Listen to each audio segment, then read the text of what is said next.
everybody, Big Fatty Plus, and welcome back to the BygMan Plays Planescape Torment. Last left off, we talked to a guy about things that he hears from a hole in the wall. We got a couple of crap things here. Bought an eye, need some more money. Also, found out that the Grist fellow might be dead. But this episode, we're actually going to do something different. I'm going to do another one of the circles of Zerthimon.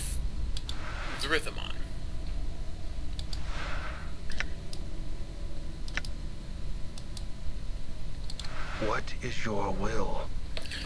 Okay, so what is my will? Things I'd like to know.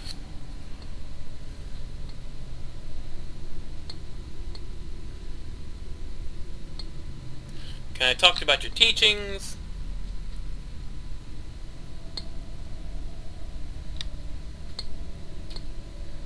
And let's see if I can actually get these right.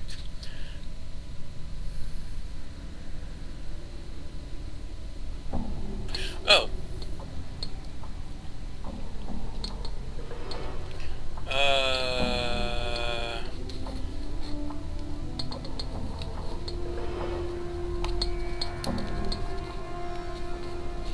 Let's see here. Oh, let's see. How do I do this? I forgot how to do this. Oh, okay. Never mind. Have to do it this way. Dumbass. Small round circles, okay. I've already done. Let's do the second one. Unlock the second circle. You slide the plates into the configuration Dakan showed you, and a new ring is revealed. The ring carries the same script as you read before, with the same geometries. You know the symbols, and know you can read them. Let's read the second circle. Know that the flesh cannot mark steel. Know that the steel may mark flesh. In knowing this, Zerthimon becomes free. Keep reading. Know that the tentacled ones were of flesh. They relied on the flesh and used it as tools for their will. One of the places where flesh served their will was the fields of husks on the false worlds of the Illithids. Keep reading. Fields were where the bodies of the people were cast after the Illithids had consumed their brains. Ew. When the brain had been devoured, the husk came to be fertilizer to grow the poison-stemmed grasses of the Illithids. Zerthimon worked the fields with no knowing of himself or what he had become. He was a tool of flesh, and the flesh was content. Keep reading. It was upon these fields that the Zerthimon came to know that the scripture of steel. During one of the turnings, as Zerthimon tilled the field with his hands, damn, buff motherfucker, came across a husk whose brain remained within it. It had not been used as food, yet it was dead. Now, you can be... never mind. The thought that one of the husks had died a death without serving as food for the Illithids was a thought Zerthimon had difficulty understanding. From that thought came a desire to know what had happened to the husk. Well, curiosity, that's always good. Embedded in the skull of the husk was a steel blade. It had pierced the bone.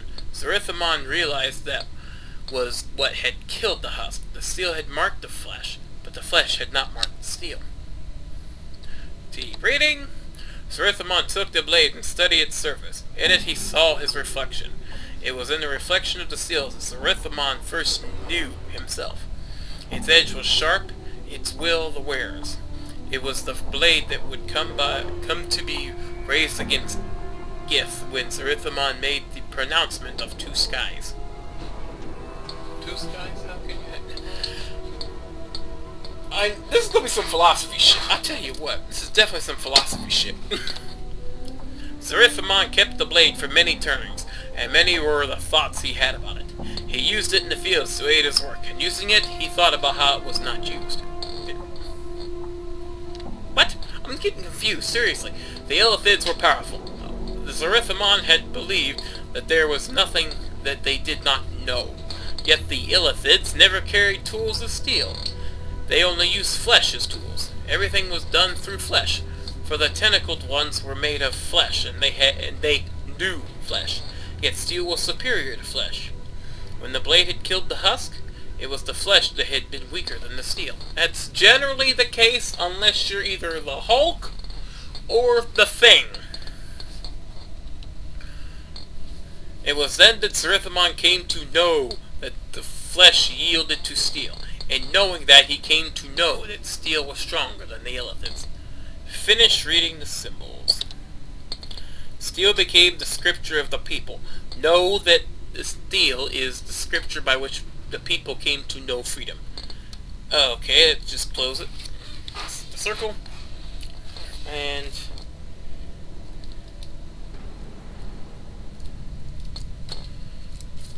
then let's save. Just in case I botch up the damn. Wait, what's the number? Okay, 33. In case I botch up the damn thing. Which is entirely possible for me to do. What is your will? Okay, there are things I would know.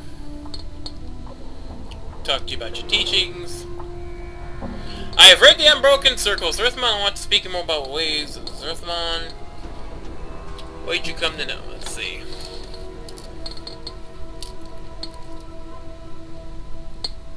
I learned that not knowing something can be a tool, just like flesh and steel, if upon encountering it you attempt to know its nature and how it came to be. Ha-ha! What did that say? How much? I gained an item and 600 experience. Damn right. You have seen the words and you have seen beyond them. Yes, you have come to know the second circle of Zerthimon. Takes a circle, and with death motion he twists one of the links so one of the plates slide forth. But strangely enough, the stone still appears intact. He hands the plate to you. Meditate upon this teaching, and the knowing of it shall give you strength. When you have absorbed it, you shall know more. Very well. Study circle. And yeah, but still no more. Dakon fingers you feel around the edge of the stone circle, and he twists it clockwise. The links clicking until they have settled into a new configuration. Then he reverses the motion, resetting the stone. The next circle of Zerthimon is open to you. Study it, and then I will hear your words. Very well. And let's see, what item we have gained is... Gained an item, where the...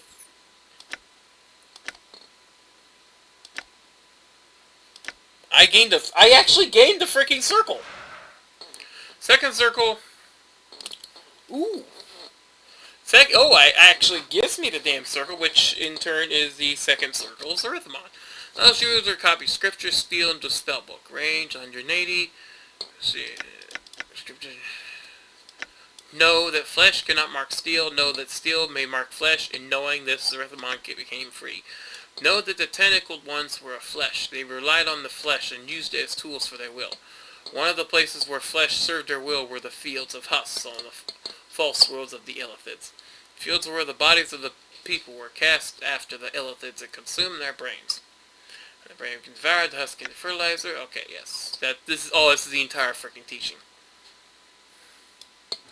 But yes, I get Scripture Steel, which is... doesn't tell me. But we'll copy it. And we learn the spell, and let's see, spellbook, Scripture, Steel. Well, this incantation reflects what knowing that the flesh yields steel achieves, bestowing a greater advantage to strike and the strength to resist damage. Scripture Steel gains +1 to hit and +1 to saves to all creatures that are friendly to PC, a player character, in a 50 feet range. Damn!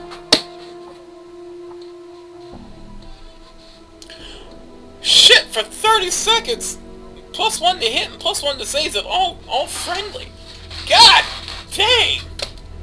That's...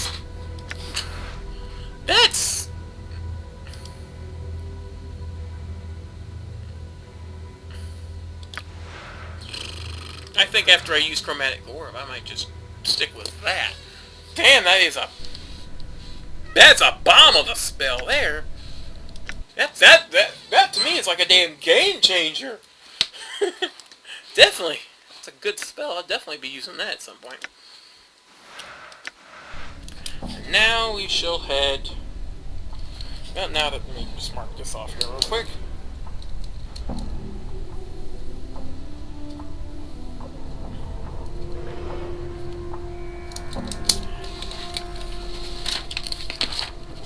Now let's, go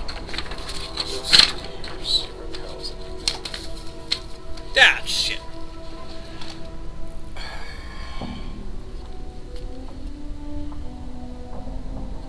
Northeast Gate, which is up here.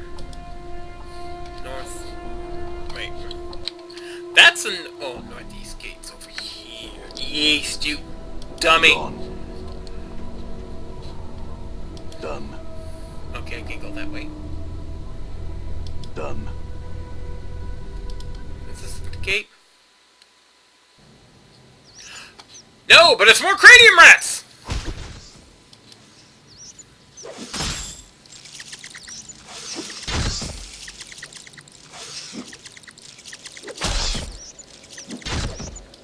Where you going? Done. Well, this poor motherfucker's dead. All right. Dakan, you need to move. More cranium rat tails. Done. I'm gone.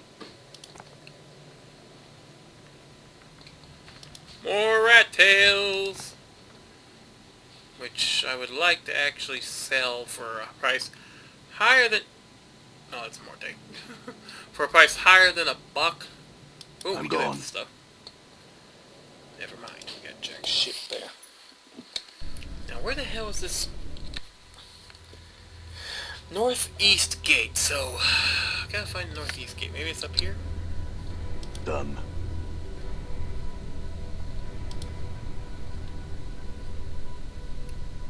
Oh. All right. And this is where we're going to meet Farad. Next time on the BygMan Plays Planescape Torment.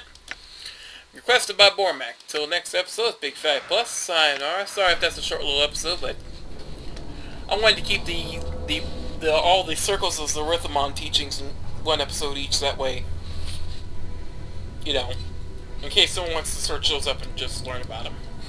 But yes, we're gonna be meeting Farad. There's this motherfucker right here who's bugging the shit out of me. I really don't like that. And let's hope that when we meet Farad, that shit don't hit the fan. But you know it's going to, because if I move things around here, you know it's going to, because I have the distinct urge to want to smack him for killing me. Yeah.